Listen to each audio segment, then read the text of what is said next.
35 ਸਾਲਾਂ ਤੋਂ ਭਾਰਤ ਰਹਿ ਰਹੀ ਔਰਤ ਨੂੰ ਕੀਤਾ ਜਾ ਰਿਹਾ ਡਿਪੋਰਟ। ਬੱਚਿਆਂ ਤੇ ਪਰਿਵਾਰ ਨੂੰ ਛੱਡ ਕੇ ਜਾਣ ਤੋਂ ਦੁਖੀ ਪੀੜਤ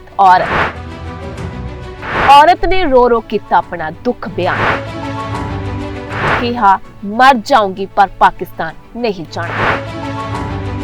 पहलगाम च होए अतवादी हमले तो बाद पूरी स्थिति तहश नहश हो गई। हालात ने जेड़े कि ਉਹ ਤਣਾਅਪੂਰਨ ਬਣੇ ਹੋਏ ਨੇ। ਭਾਰਤ ਅਤੇ ਪਾਕਿਸਤਾਨ ਵਿਚਾਲੇ ਲਗਾਤਾਰ ਹੀ ਤਣਾਅ ਵਾਧਾ ਨਜ਼ਰ ਆ ਰਿਹਾ ਹੈ। ਤਾਂ ਇਸ ਦੇ ਚੱਲਦੇ ਹੀ ਭਾਰਤ ਦੇ ਵੱਲੋਂ ਵੀ 5 ਵੱਡੇ ਫੈਸਲੇ ਲਏ ਜਾਂਦੇ ਨੇ, ਜਿਸ ਦੇ ਵਿੱਚ ਇਹ ਹੈ ਕਿ ਜਿਹੜੇ ਪਾਕਿਸਤਾਨੀ ਨਾਗਰਿਕ ਭਾਰਤ ਦੇ ਵਿੱਚ ਰਹਿ ਰਹੇ ਨੇ ਤਾਂ ਉਹਨਾਂ ਨੂੰ ਵਾਪਸ ਉਹਨਾਂ ਦੇ ਦੇਸ਼ ਭੇਜਿਆ ਜਾਵੇ। ਤਾਂ ਜਿਹੜੇ ਲੰਮੇ ਸਮੇਂ ਤੋਂ ਭਾਰਤ ਦੇ ਵਿੱਚ ਪਾਕਿਸਤਾਨੀ ਨਾਗਰਿਕ ਰਹਿ ਰਹੇ ਨੇ ਉਹਨਾਂ ਦਾ ਜਾਣਾ ਹੁਣ ਮੁਸ਼ਕਿਲ ਹੈ। ਤਾਜ਼ਾ ਇਹ ਤਸਵੀਰਾਂ ਸਾਹਮਣੇ ਆਈਆਂ ਨੇ ਅੰਮ੍ਰਿਤਸਰ ਤੋਂ, ਜਿੱਥੇ ਕਿ ਇੱਕ ਔਰਤ ਜੋ ਕਿ ਜੰਮੂ ਕਸ਼ਮੀਰ ਦੇ ਵਿੱਚ 35 ਸਾਲਾਂ ਤੋਂ ਆਪਣੇ ਪਰਿਵਾਰ ਦੇ ਨਾਲ ਆਪਣੇ ਬੱਚਿਆਂ ਦੇ ਨਾਲ ਰਹਿ ਰਹੀ ਸੀ, ਤਾਂ ਉਸ ਨੂੰ ਡਿਪੋਰਟ ਕੀਤਾ ਜਾ ਰਿਹਾ। ਔਰਤ ਦਾ ਕਹਿਣਾ ਹੈ ਕਿ ਜ਼ਬਰਦਸਤੀ ਉਸ ਨੂੰ ਪਾਕਿਸਤਾਨ ਭੇਜਿਆ ਜਾ ਰਿਹਾ, ਪਰ ਉਹ ਪਾਕਿਸਤਾਨ ਨਹੀਂ ਜਾਣਾ ਚਾਹੁੰਦੀ ਕਿਉਂਕਿ ਪਾਕਿਸਤਾਨ ਦੇ ਵਿੱਚ ਉਸ ਦਾ ਪੇਕਾ ਪਰਿਵਾਰ ਹੈ। ਭਾਵੇਂ ਅੱਜ ਉਸ ਦੇ ਪਰਿਵਾਰ ਦੇ ਵਿੱਚ ਕੋਈ ਵੀ ਨਹੀਂ ਹੈ ਤਾਂ ਉਹ ਕਿਸ ਕੋਲ ਜਾਏਗੀ। ਤਾਂ ਔਰਤ ਰੋਂਦੀ ਕੁਰਲਾਉਂਦੀ ਗੁਹਾਰ ਲਗਾ ਰਹੀ ਹੈ ਕਿ मैं मर जाऊंगी पर पाकिस्तान नहीं जाना। ਤਾਂ ਤੁਸੀਂ ਵੀ ਸੁਣੋ ਇਸ औरत ने अपनी दुख भरी दास्तां की कुछ दसी है। मैं जम्मू का रहने वाला हूँ, मेरा नाम जोगिंदर है जी।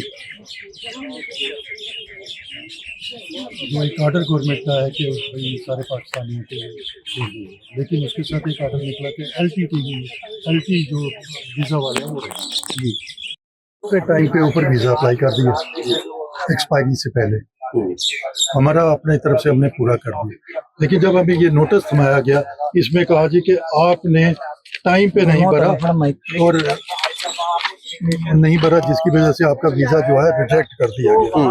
और ये देखिए डेट ऑफ फाइनल सबमिशन 4 जनवरी 1925 और जबकि एक्सपायरी जो थी वो 8 को होनी थी। उससे पहले हमने अपना काम किया हुआ जी।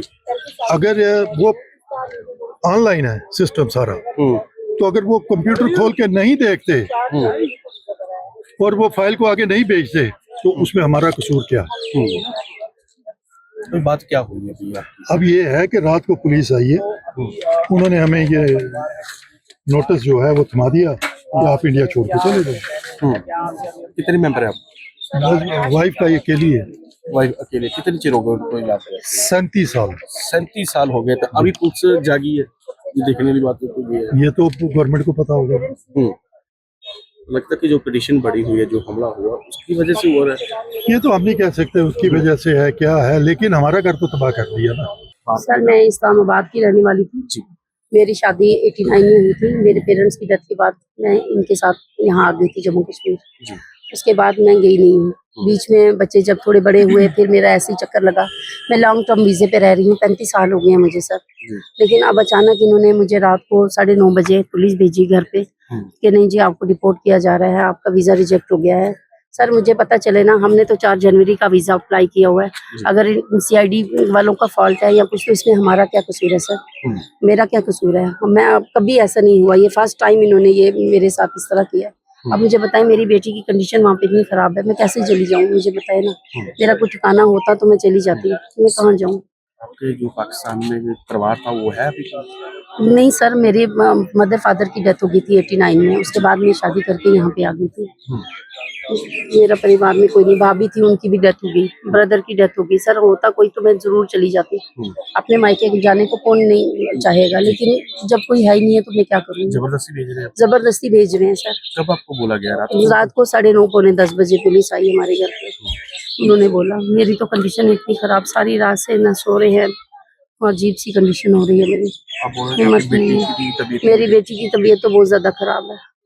वो तो बहुत ज्यादा, वो तो यहाँ तक नहीं आ सकी कि मैं नहीं बर्दाश्त करूंगी कि अगर मेरी माँ यहाँ से चली जाएगी। लगता कि जो कश्मीरी में हुआ कर कोई राय भुगतना किसी परिवार को पड़? बिल्कुल सर, उनको पकड़े ना जो भुगत रहे हैं सर। हमारे सीनों में भी दिल है, जैसा खून उनमें है हमारा भी वैसे ही खून है जो जिनकी डेथ हुई है। लेकिन हम भी उनके लिए गमजदा हैं, हमें भी बहुत दुख है इस चीज का, लेकिन इसमें हमारा कसूर नहीं है ना सर। जैसे आपके हस्बैंड बोल रहे हैं कि हमने वीजा अप्लाई किया था। वीजा भी अप्लाई किया 4 अगस्त को हमने, नहीं 4 जनवरी को, मेरा दिमाग सर काम नहीं कर रहा इस वक्त, 4 जनवरी को हमने वीजा अप्लाई किया था। फिर उसके बाद हमें उन्होंने कहा कि जी अब इसमें जो हमें डॉक्यूमेंट्स दिए हैं उसमें उन्होंने लिखा है कि जी 4 मार्च को आपने किया है, जबकि हमने 4 जनवरी को अप्लाई किया गुमराह है। किया जा रहा है आपको। अब मैं क्या बोलूँ सर, मुझे कुछ समझ नहीं आ रही है। पर आप तो यही सोच रही है ना कि जब मैं पाकिस्तान में चल जाती हूँ रहूँगी किसके पास? मैं यही सोच रही हूँ सर, मेरा कोई है नहीं है तो मैं किसके पास जाके रहूँगी। अब क्या सोचा? अब सामान मैं यहीं बैठी हूँ, मैं तो कहीं नहीं जा रही। नहीं जाओगे आप? मैं नहीं जाऊँगी सर, लगता है कि आप बोल रहे हैं कि जबरदस्ती आपको भेजने की कोशिश करेगी। नहीं मैं यहीं बैठी रहूँगी सर। कहाँ जाऊँगी मैं, सारी रात मुझे बितानी पड़े, मैं जैसा भी हो जाएगा। मैं मोदी जी से एक ही लगता है कि भारत में 37 साल हो गए आपको रहते हुए, पर अभी सरकारों को याद आया या इनको मैसेज वालों को याद आया आपको भेजने के लिए? सर कभी इन्होंने किया नहीं है, मैं इनका भी नहीं करती। इस बार इन्होंने मुझे मैं तो लॉन्ग टर्म वीजे पे रह रही हूँ, इस बार इन्होंने इस तरह किया है, कभी नहीं किया मेरे साथ इस तरह, ये इसी बार इन्होंने इस तरह किया मेरे साथ। ਚੜ੍ਹਦੀ ਕਲਾ ਟਾਈਮ ਟੀਵੀ ਲਈ ਅੰਮ੍ਰਿਤਸਰ ਤੋਂ ਪੱਤਰਕਾਰ ਬਬਲੂ ਮਹਾਜਨ ਦੀ ਖਾਸ ਰਿਪੋਰਟ। ਸਬਸਕ੍ਰਾਈਬ ਕਰੋ ਚੜ੍ਹਦੀ ਕਲਾ ਟਾਈਮ ਟੀਵੀ ਨੂੰ ਅਤੇ ਲੇਟੈਸਟ ਅਪਡੇਟ ਪਾਉਣ ਦੇ ਲਈ ਪ੍ਰੈਸ ਕਰੋ ਬੈਲ ਆਈਕਨ ਨੂੰ।